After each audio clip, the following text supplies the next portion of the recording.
As I drifted off to sleep last night, I remember hearing the sun disappear and the rain change the world into a new one that stands before me as I reopen my eyes.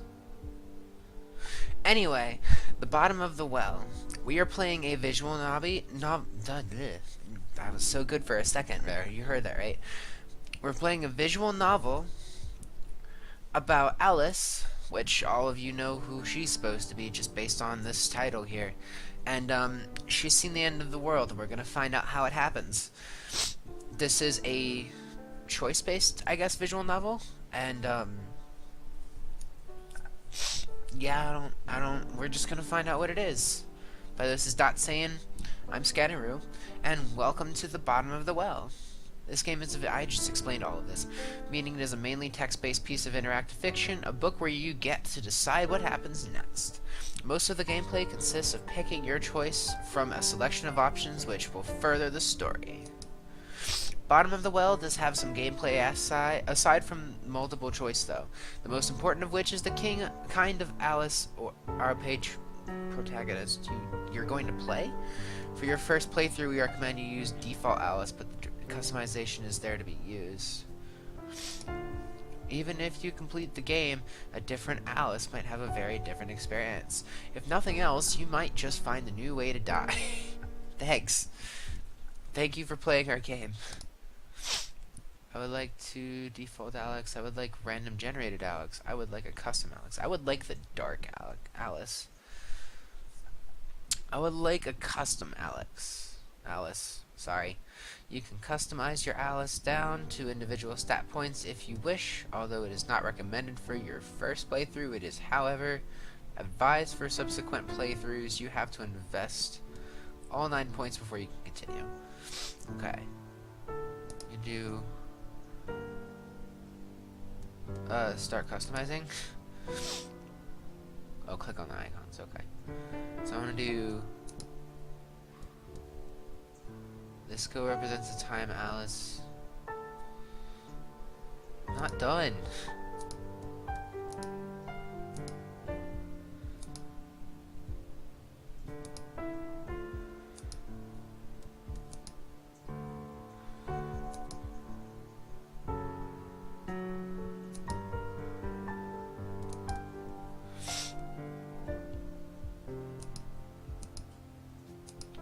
So we're going to take points off of these things, although they're very important. I just don't care about them. What is this? Hold on, can I make my career like ridiculously powerful?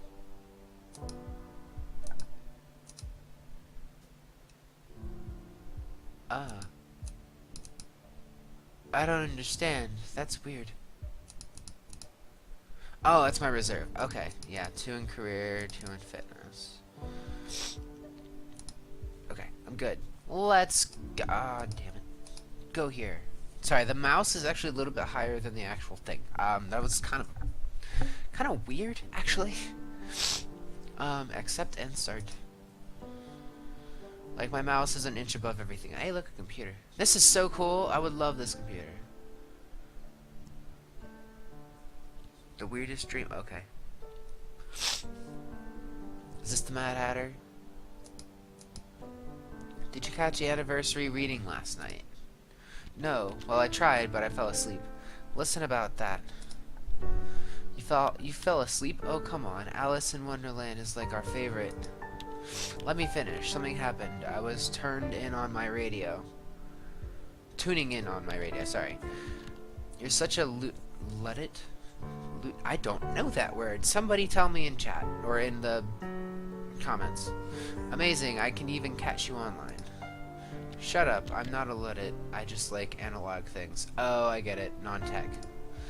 Anyway, I was tuning into the broadcast, and I must have hit the AM switch or something, because suddenly the channel changed to something else.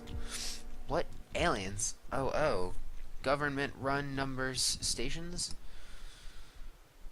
No, it was this weird, like, white noise at first. It's hard to explain why I was so drawn to it. I could hear snippets of some melody, maybe lyrics, but the signal was weak. So you turned it off and continued looking for the Alice broadcast.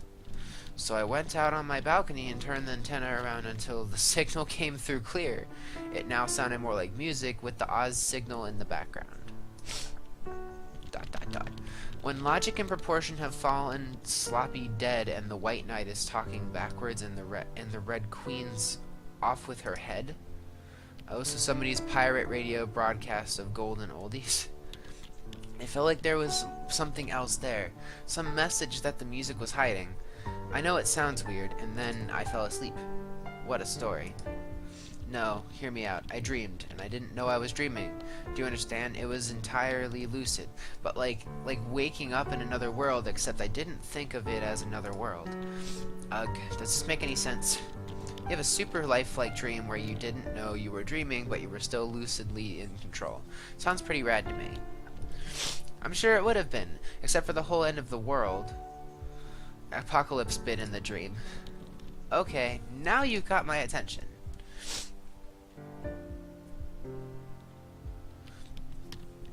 So like I said, it was the end of the world. Everything I did that day felt like the real thing. Every smell, every sound, every color, every touch. It's important you know that. I wasn't acting like I would in a Jesus Christ. Like I would in a dream. I didn't know it was a dream. Heavy.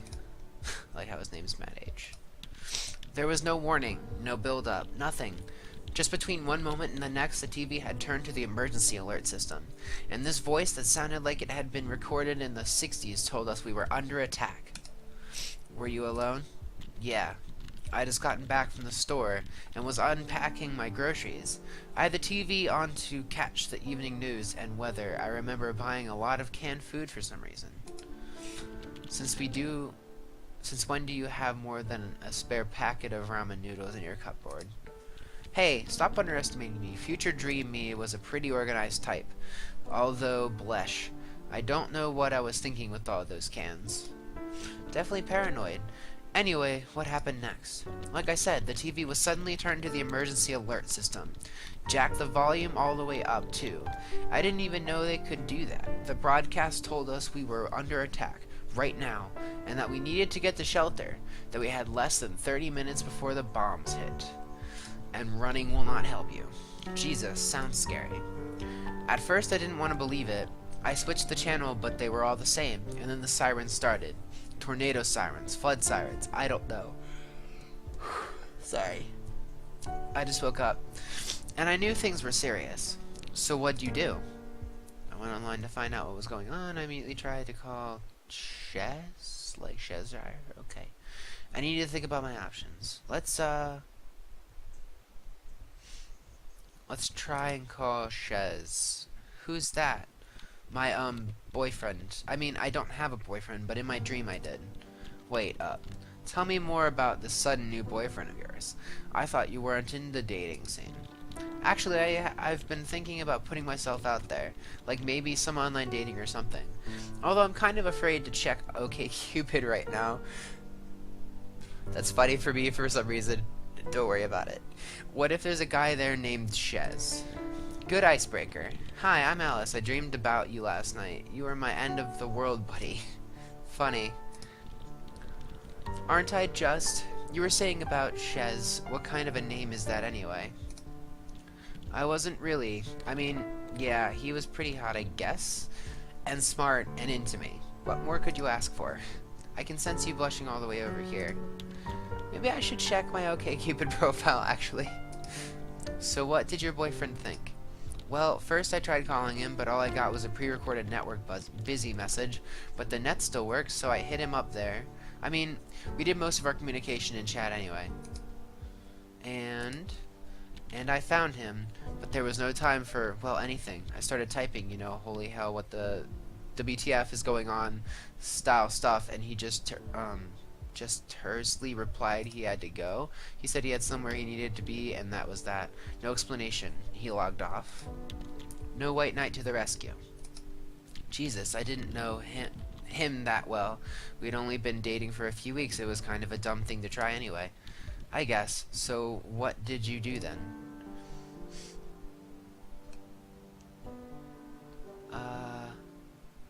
I don't know. I guess knowing that there's death coming and knowing specifically what kind of death helps, right? Didn't you try calling someone, like your parents? Of course I tried, but it was futile. The phone network was completely overworked, but the net still worked fine. Internet. So what'd you find? The net was still working, but the bandwidth was severely lacking. The major news networks were either down or overloaded, but all the big search engines defaulted to some kind of government site in super simple HTML. That kind of confirmed it really was the real deal. Isn't the net supposed to be some kind of DARPA invention anyway? Wouldn't be surprised if they had some kind of system in place to take it over if need be. Well, they hadn't taken it over. You could still go wherever you wanted. Facebook still worked, of all things. Apocalypse-proof servers? Nice. It was insane. I tried to get in touch with my brother. He's the only one who's even got an account. But there was no reply. I spammed my aunts and sent an email to my mother, but I don't know. It felt like I needed to find someone right there and then. And a group chat. It was spreading through our social network like wildfire. Interesting. Someone had found the closest old Fallout shelter that was actually still operable down on 3rd. People were going there, just grabbing all they could and running before the bombs fell. Before the bombs fall. So what happened next?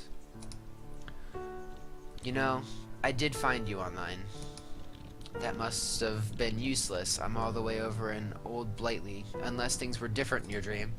No, you were still in the UK. The bombs had already started falling there. You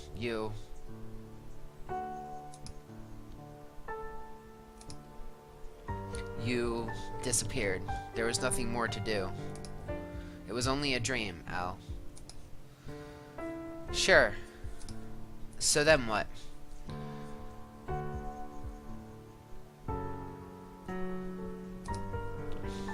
Don't go to no bomb shelter. Okay, what was your plan? The broadcast kept saying to stay indoors, to keep all windows and doors closed, stuff like that. But what if the stairway got blocked or a fire started or something? Oh, I'm so sorry, I don't mean to yawn. And I'd get trapped up there. It didn't feel very safe. And I'd imagine they would hit downtown first, right? Not that you live right in the middle of town, but... Right, getting out of town felt like a good idea. They'd attack the cities first. I'd be much safer in the countryside somewhere. Spoken like a true survivor, but why do it alone? Wouldn't it be safer in a group? I thought of that. It could be done with a small group. Was it realistic of you to think you could stay in the apartment?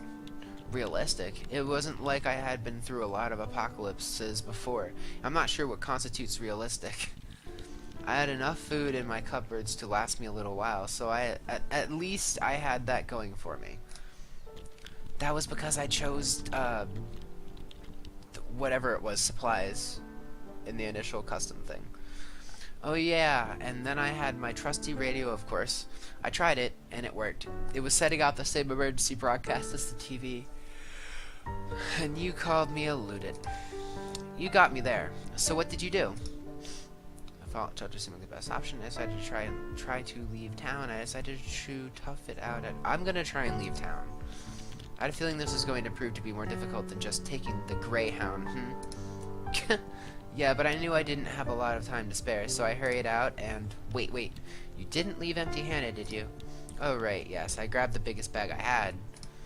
A backpack. People always called it magic. You could fit so much into it. Bigger on the inside and all that. Take first aid kit. How many things can I take? Take flashlight, hands, take radio, take food, one day, take food, one day.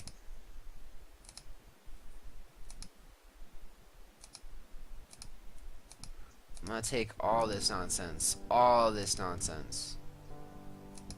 I can't take the radio? Oh, damn it. What's more important? Food or communication? Crap.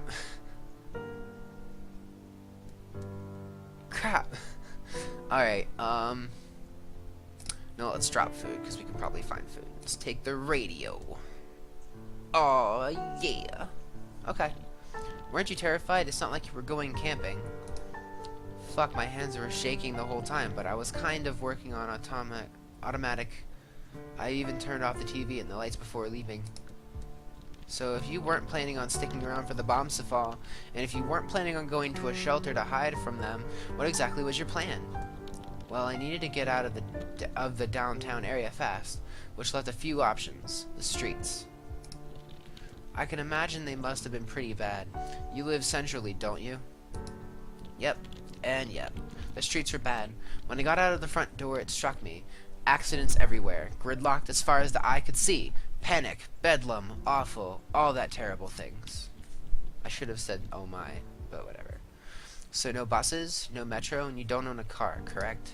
That's right, but I had a few options. One was to start walking until I got out of the gridlock zone, and then steal a car.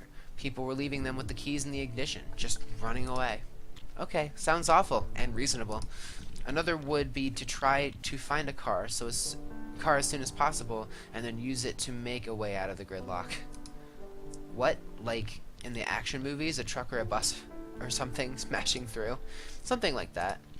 There was a third option. This one guy I know, who lives not too far away. I know for a fact he has a motorcycle, and I know for a fact he loves it and takes good care of it. Maybe he'd lend it to me. Lend his favorite thing to someone who is avidly leaving forever to live. Oh. Okay. Leaving forever as a hermit out in the mountains, I'm sure he'd be thrilled. Maybe a bit of a long shot, but it might be worth the time. A motorcycle is much more maneuverable, even when the streets are gridlocked. Alright then, so what did you decide to do? Try my luck with the motorcycle. I'm gonna try to walk past the worst. I decided walking was the best option. The whole downtown area was gridlocked. Cars everywhere, people running down the sidewalks, and the sirens blaring. It was like one of those disaster movies. No hope of driving anywhere at any rate.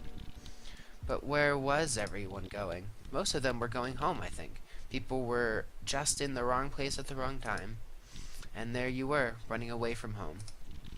Once I made my decision, I stuck to it, no matter how much I was filled with doubt. Half an hour was nothing. Nothing at all. But luckily that estimate was completely wrong.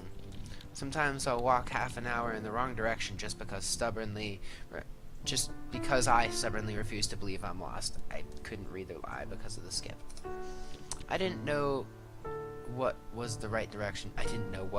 You have a map, but I did try to get wherever I was going as fast as possible. I stayed off the major roads, and especially roads that I knew led towards metro stations. Not that I was the only one who'd gotten that grand idea. Every few minutes I stopped to consult the map to make sure I was going in the right direction. Was there any danger? Like people attacking each other or something? No, I thought we were all going in the same direction, but then I realized that the crowd was heading somewhere I hadn't planned to go, a subway station. What'd you do? I elbowed a few people and ducked and weaved my way out of there before I swept too far along, but I did lose precise time. Time, yes. Isn't that the thing you're fighting here? How far away were you planning on getting? Well, a lot farther than I had gotten at that point. I could practically still see my apartment building, but the crowd was slowly thinning at least, and I actually saw a vehicle in motion, an ambulance, weaving between stalled cars with its sirens blaring. What'd you do? What I had planned to find and appropriate a car. I kept walking, although I started looking for shelter. I kept walking, intending to get away from danger before I had to stop walking. What I had to plan to find a car. I'm still not sure how you're ethically justifying this to yourself. I was scared out of my wits, and it seemed like a good idea at the time. Also, it's a possession when everybody's dead, so who cares? Fair enough. So how did you go about it? Well, first I scoped out a good candidate, and then I stuck around for a bit to make sure the owner was well and truly gone. And then I just went for it. And nothing. I got in, and there were no keys. I got out and repeated until I found one with keys. That must have taken a while. A little while, although I didn't want to have to deal with some angry car owner. Anyway, I had a vehicle, and even though the streets were still clogged, traffic actually moved by some magic. The roads were actually open? Well, no, everything was still extremely gridlocked, but the cars were at least moving without needing extra nudging. Getting caught on the freeway during the explosion doesn't seem like a good time, though. What was your plan? Exit to find shelter. I decided to get at least to the boroughs before leaving the freeway. I wasn't going to stop for anything.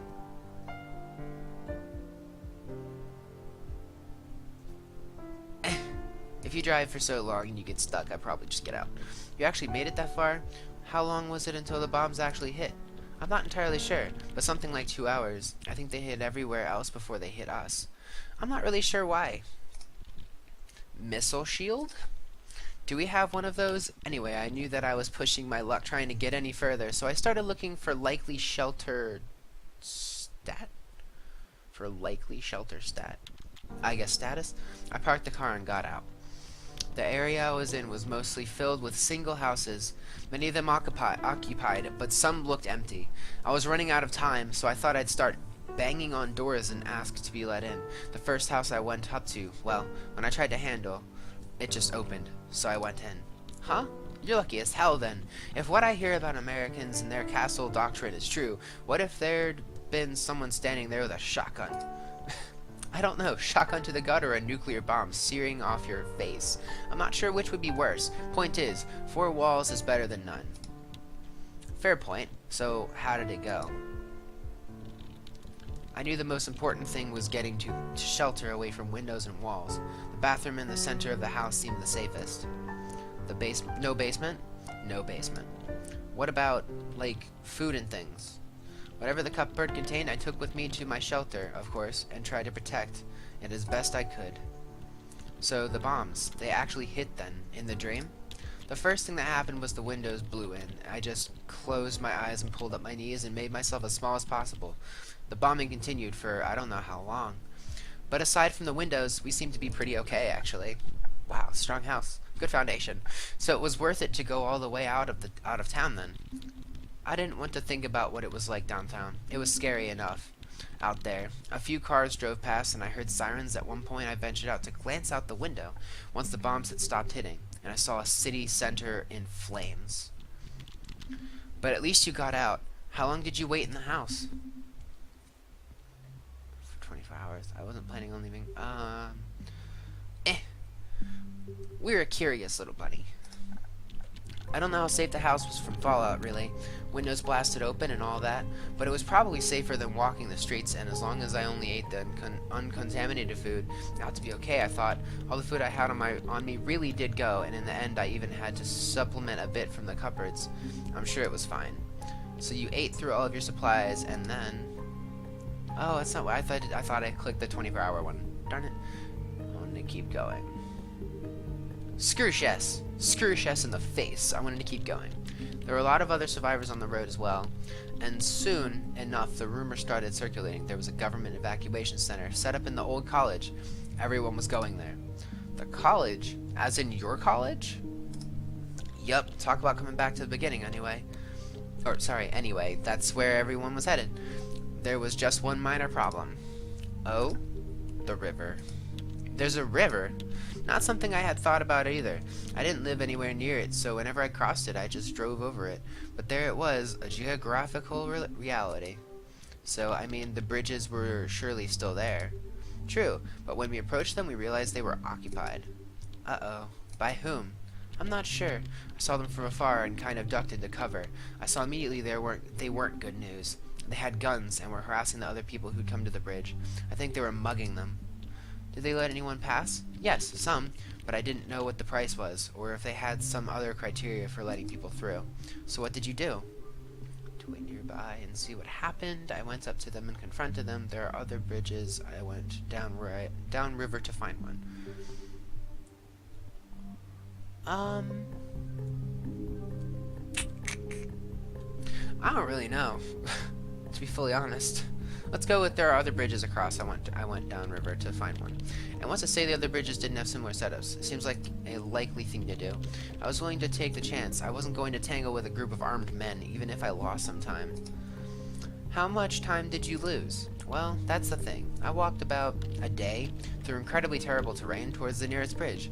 Quakes had made the river bank collapse in most places, and the river was for some reason churning, making it impossible to ford.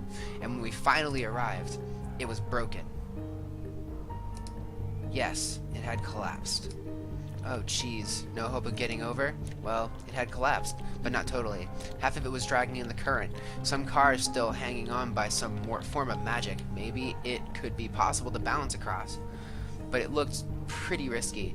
I was so damn disappointed and tired, though. It actually felt like a good idea. How about just backtracking instead? Oh, damn it, I had gotten this far, I was crossing. Such a bad idea, Alice. I wasn't sure how much longer I could go on without a stupid decision, or maybe this was my last straw. What was your plan?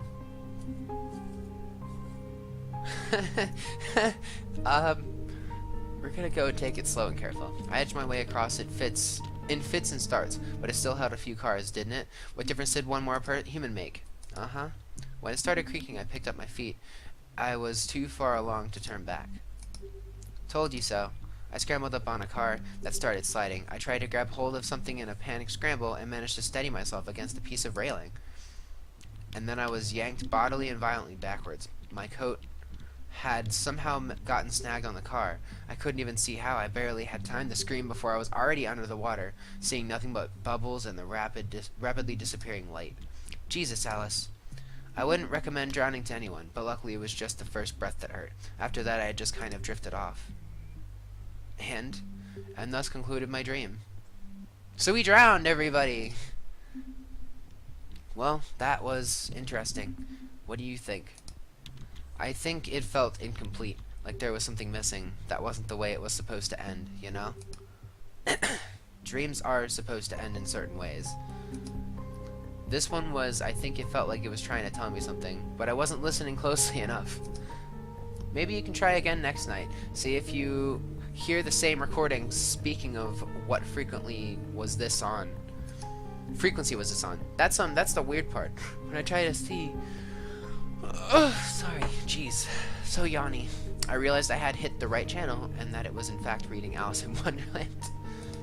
And this isn't exactly some obscure number station, frequently on the AM bands.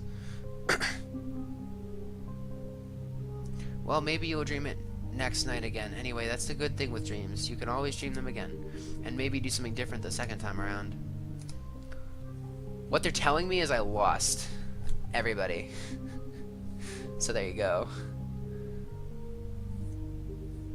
Red Nettle Studio is... okay. Additional credits.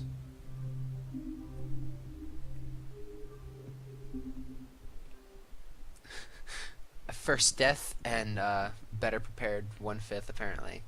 Alright, so guys, this was Alice. Bottom of the Well. It's an interesting game. It was kind of anticlimactic how I died, but yeah, that was interesting. Anyway, so this is what we're playing. If you would like me to play another, I guess, session of this, maybe tell me what I should do, which path I should take. I don't know. Just let me know in the comments.